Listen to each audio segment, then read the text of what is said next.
Eduardo Bolsonaro levou um enquadro do deputado Guilherme Boulos durante um debate promovido pela CNN. Além de ser chamado de patriota da Shopee por estar foragido nos Estados Unidos, onde conspira contra a soberania brasileira, ele foi acusado de crime de lesa pátria.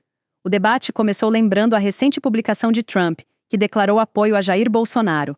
Eduardo voltou a defender a anistia, atacar Alexandre de Moraes e não escondeu que quer que o Brasil volte aos rumos que, abre aspas, nós queremos. Essa declaração é a declaração que vem do presidente do país que é o farol das liberdades, né? Fica muito complicado para o Moraes dizer que está defendendo a democracia, quando justamente aqui os Estados Unidos estão no sentido totalmente oposto, né? Ou então eles vão ter que dizer que os Estados Unidos é uma organização ditatorial, uma organização criminosa. Se bem que na prática é isso que eles já estão fazendo, né? Quando você abre uma investigação contra mim, né, com a acusação de abolição violenta do Estado Democrático de Direito, argumentando que isso se dá devido às minhas relações com autoridades da Casa Branca e do Congresso dos Estados Unidos, você está decretando que os Estados Unidos é uma organização criminosa. E isso salta aos olhos quando você compara, por exemplo, o nosso vice-presidente, que foi à posse do novo presidente do Irã e se sentou ao lado de líderes do Hamas, do Hezbollah, da Jihad Islâmica, dos Houthis. Então, fica muito claro para a percepção até popular ver quem é que está defendendo o lado correto. E eu gostaria de ressaltar aqui o ponto final da mensagem de hoje mais cedo do presidente Donald Trump, onde ele não fala apenas sobre Jair Bolsonaro e seus familiares, mas sobre a perseguição que é feita a todos os seus apoiadores. Bem da verdade, Jair, para dizer quase nunca, raramente apareceu nas conversas, nas reuniões com as autoridades americanas. A nossa preocupação aqui sempre foi em fazer uma anistia ampla, geral e restrita para que a gente pudesse retomar o Brasil no rumo que nós queremos e não, né, permitindo que uma Suprema Corte liderada pelo Alexandre de Moraes, hipertrofiada, viesse a todo momento, né, interferir no Congresso, mesmo nas questões mais básicas, como a discussão de um imposto como o IOF. Então, o Congresso hoje ele é a antessala do STF, é o controle de constitucionalidade preventivo do STF. E é claro que a população quer permitir que os seus deputados e senadores eleitos exerçam a sua representatividade, até porque elas sabem que no STF elas não têm quem votar. O sistema não foi feito para isso. Então, o que a gente busca aqui com essas sanções ao Alexandre de Moraes é resgatar a democracia brasileira. Não dá para você dizer que você vive num regime democrático, onde nem mesmo os deputados têm a certeza de que aquilo que eles votaram e aprovaram, no dia seguinte, pode ser derrubado pelo STF. Ou mesmo do que um deputado falar ou fizer um vídeo, ele no outro dia pode estar 9 anos na cadeia, como Daniel Silveira. Isso daí, né, é muito mais, né, do que uma ditadura que a esquerda tanto criticou que o Brasil viveu nos anos 70 com o regime militar. Então eu espero que esse impacto da declaração do Trump venha a ser positivo nesse sentido e também surge uma alta expectativa para outras ações, né? É provável que nos próximos dias o Brasil possa, sim, experimentar, né, uma sanção contra o Alexandre de Moraes, que é o que eu busquei sempre aqui nos Estados Unidos, já que no Brasil não existem mais ferramentas para fazer, né, o Brasil voltar a ser uma democracia normal. A fala não passou batido para Guilherme Boulos, que deu uma aula para Eduardo e seu clã. Olha, o Donald Trump é um conhecido bravateiro. Um dia ele faz taxa, no dia seguinte ele suspende a taxa. O que ele fala, e boa parte das decisões dele, já não se escreve muitas vezes, né? Agora, ele precisa entender que o Brasil não é quintal dos Estados Unidos. Aliás, não só ele. O Eduardo Bolsonaro também precisa, os bolsonaristas também precisam. Os Estados Unidos não é a última instância de recurso, nem para o Brasil, nem para nenhum outro lugar do mundo. Eles são um país mais rico do mundo. Os Estados Unidos não está acima juridicamente de qualquer outro país. É uma vergonha. Essa turma vive no tempo em que o embaixador dos Estados Unidos vinha aqui e planejava golpe militar com traidores da pátria, como fez em 64. Isso é vergonhoso, isso não vai ter impacto, não tenho a menor dúvida, nem no Supremo Tribunal Federal, nem no governo. Aliás, o presidente Lula deu uma declaração firme e altiva. Já foi o tempo que o Brasil falava fino com a Bolívia e grosso, falava grosso com a Bolívia e fino com os Estados Unidos. Não, nós temos soberania, o Brasil é dos brasileiros. E acho que o Eduardo precisa entender isso. O Eduardo vai para lá conspirar contra o próprio país. Né? É lamentável, um deputado eleito pelo mesmo estado que eu, pelo estado de São Paulo, vai lá para os Estados Unidos fazer conspiração e essa turma vem dizer ainda que é patriota. Diz que é patriota, mas bate continência para a bandeira dos Estados Unidos. Diz que é patriota, mas pede que o Donald Trump, do país mais poderoso do planeta, imponha sanções contra o seu próprio país. Isso é crime de lesa pátria, previsto na Constituição. Vocês, Eduardo, vocês são patriotas da Shopee. Vocês não são patriotas nem aqui, nem em lugar algum. Usam a bandeira em tempo de eleição, usam os símbolos nacionais em tempo de eleição, mas trabalham e conspiram contra o país. Isso é uma coisa séria. E quem comete crime tem que responder por isso. Quando estava aqui no Brasil, no tempo que o pai dele governava, dizia que podia fechar o Supremo com um cabo e um soldado. Aí, quando é intimado pelo Supremo num processo regular, foge para os Estados Unidos e diz que está sendo perseguido, diz que está sendo exilado.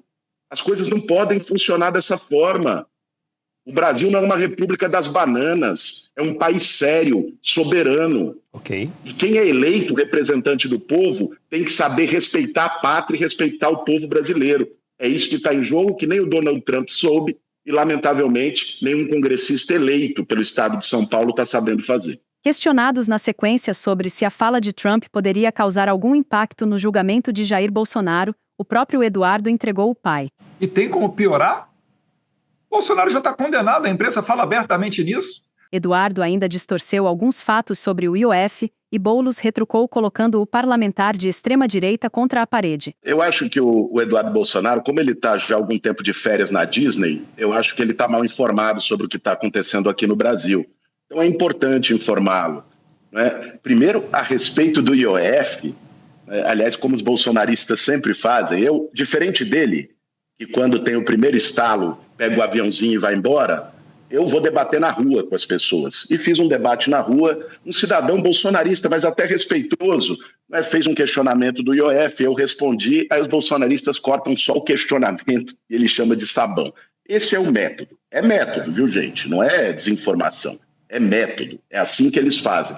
Aliás, eu aproveito para perguntar para ele, porque ele está afastado do Congresso, mas recebeu R$132 mil de verba de gabinete em maio, né, para pagar, não sei se é luxo em Miami ou o que seja. Então dá para chamar ele ainda de deputado porque recebe dos contribuintes brasileiros. Ele defende a isenção do imposto de renda até R$5 mil, que pega 90% dos brasileiros. O partido dele vai votar a favor de taxar super ricos, do fim da escala 6x1, porque quem mandou isso foi o presidente Lula. Eu apresentei um PL no fim do ano passado, um projeto de lei para acabar com os super salários. Eu quero saber qual é a posição do partido dele, se vai votar contra ou a favor. Fazer bravata, fazer gritaria, dizer que defende o povo, ficar fazendo lacração e gracinha no TikTok, na internet, é muito fácil. Eu quero ver qual é o posicionamento na hora do vamos ver, na hora da onça beber água. E é aí que a hipocrisia se mostra e as máscaras caem. Agora, ele coloca, né, que compara a posição dele de estar sendo perseguido pelo Supremo Tribunal Federal com declarações de pessoas da esquerda. Eu já critiquei o Alexandre de Moraes, eu já critiquei o Gilmar Mendes, já fui processado pelo Gilmar Mendes. Sabe o que eu não fiz? Foi planejar matar um ministro do Supremo e o presidente da República eleito. Foi depredar a sede dos 3 poderes no 8 de janeiro. Ele não está sendo processado. É importante você saber, Eduardo, você sabe, mas você tenta enganar as pessoas. Você não está sendo indiciado, nem o seu pai, nem ninguém, pelo que pensa do Supremo. Essa é a ideia que vocês querem vender. Vocês estão sendo indiciados porque vocês fizeram uma conspiração golpista para virar a mesa da eleição nesse país porque não ganharam no voto popular. É isso que está em jogo. Não minta para as pessoas dizendo que é censura, que a esquerda faz a mesma coisa. Diga uma vez que a esquerda fez um plano para poder matar ministro do Supremo e presidente da República eleito. Se fizesse, já estaria na cadeia. Matar o meu pai. Que é o lugar que vocês devem estar. Você vai votar com essa fake news. Já foi, inclusive, né, com elogios da sua família, que não recorreu. O seu pai não recorreu quando foi mostrado que o Adélio Bispo agiu sozinho. Vocês jogam assim, só jogam na mentira, jogam para a torcida. precisa ter compromisso com a verdade, Eduardo. A tática de Eduardo foi apelar para o vitimismo diante dos argumentos de Boulos. Olha, já fizeram peça teatral assassinando o Bolsonaro, né? Teve a facada, depois tiveram editoriais, inclusive da Folha, né? Opiniões de pessoas que escreveram na Folha, por que eu desejo a morte de Bolsonaro. Isso tudo aí faz parte de uma tática que é conhecida como apito de cachorro. A pessoa fica estimulando na mente do outro, né, uma conduta delituosa, uma conduta agressiva, e depois, quando ela acontece, ele diz, opa, eu não tenho nada a ver com isso, eu não falei isso. Enfim, né, vamos ser sinceros aqui e trabalhar com a verdade, Boulos. Não dá para você chegar e falar sobre situações e os fatos que estão na cara da população irem no sentido contrário, né? O que eu estou querendo dizer aqui é que a gente tem que colocar a bola no chão e resgatar a normalidade democrática, até para a gente poder criticar um ao outro. Hoje em dia não existe mais essa tranquilidade nem no Congresso, quanto mais dos cidadãos comuns. Durante a eleição, tive que apagar post meu, onde eu relacionava Lula a Nicolás Maduro. E na posse do Lula, quem é que veio? O Nicolás Maduro.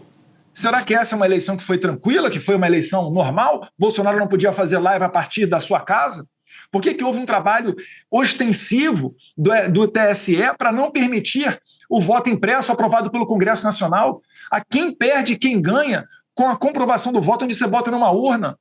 Isso tudo faz parte de um tapetão. E é claro, aí fica uma eleição obscura, as pessoas se revoltam, e o 8 de janeiro foi um protesto que foi longe demais, é verdade. Mas dizer que daí foi uma tentativa de golpe, pelo amor de Deus, sem armas, sem apoio de policial, nada. Pelo amor de Deus, né? A tentativa de se vitimizar, encerrada com a passação de pano para o 8 de janeiro, só piorou a situação de Eduardo no debate. Boulos fez um resgate épico e colocou os golpistas no lugar deles. Olha, parece, quando você ouve o Eduardo, os bolsonaristas falando, que o 8 de janeiro foi um piquenique de senhoras com batom. Todo mundo tem as imagens. E não foi apenas a depredação, isso estava articulado com acampamentos em quartéis pedindo intervenção militar. Isso estava articulado com a Operação Punhal Verde e Amarelo, que era um planejamento, não era uma fala, um planejamento com kids pretos, uma tropa de elite do Exército, para poder matar o Lula, o Alckmin e o Alexandre de Moraes. Eduardo, são fatos, sabe? Você comparar, porque não sei quem desejou a morte publicamente, um deputado do seu partido, colega seu, está suspenso por 4 meses na Câmara porque foi, numa comissão da Câmara dos Deputados, dizer que o Lula tinha que morrer. Não é possível que vocês trabalhem com tanta mentira. Boulos ainda voltou a afirmar que já foi o tempo que o Brasil falava fino com os Estados Unidos e que quem conspira contra seu próprio país é criminoso. Porque alguém que conspira contra o seu próprio país, uma autoridade estrangeira, cai num crime previsto em Constituição que é de lesa pátria. É muito bem definido. Então precisa ver se o Eduardo Bolsonaro vai aqui, ao vivo, confessar o cometimento de mais um crime ou não. Isso, francamente, eu não participei de nenhum tipo de diálogo, nem para os Estados Unidos foi. Estou trabalhando em Brasília, exercendo meu mandato eleito pelo povo de São Paulo, então não tenho como dizer. Mas o que eu tenho como lhe dizer é que eu tenho a plena convicção de que isso não impacta em absolutamente nada nas instituições brasileiras. Já foi o tempo em que chegava um grito dos Estados Unidos e as pernas tremiam no Brasil. O Brasil é um país soberano. O presidente Lula, inclusive, ajudou a resgatar o papel internacional do Brasil, que estava fortemente abalado pelas patetices do Bolsonaro como presidente, né? O Brasil agora discutindo política grande no mundo, nova moeda internacional nos BRICS, discutindo a entrada no Conselho de Segurança da ONU, sendo um agente internacional respeitado. Então, o Donald Trump pode falar à vontade, né? Ele é presidente dos Estados Unidos, ele não é dono do mundo. A justiça brasileira tem que agir e quem define os rumos do Brasil não é o Donald Trump, o Partido Republicano ou qualquer um que queira conspirar nos Estados Unidos contra o seu próprio país. Quem define o destino do Brasil é o povo brasileiro. E assim vai continuar sendo, sem qualquer fantoche ou lacaio de imperialismo querer se impor sobre o nosso país.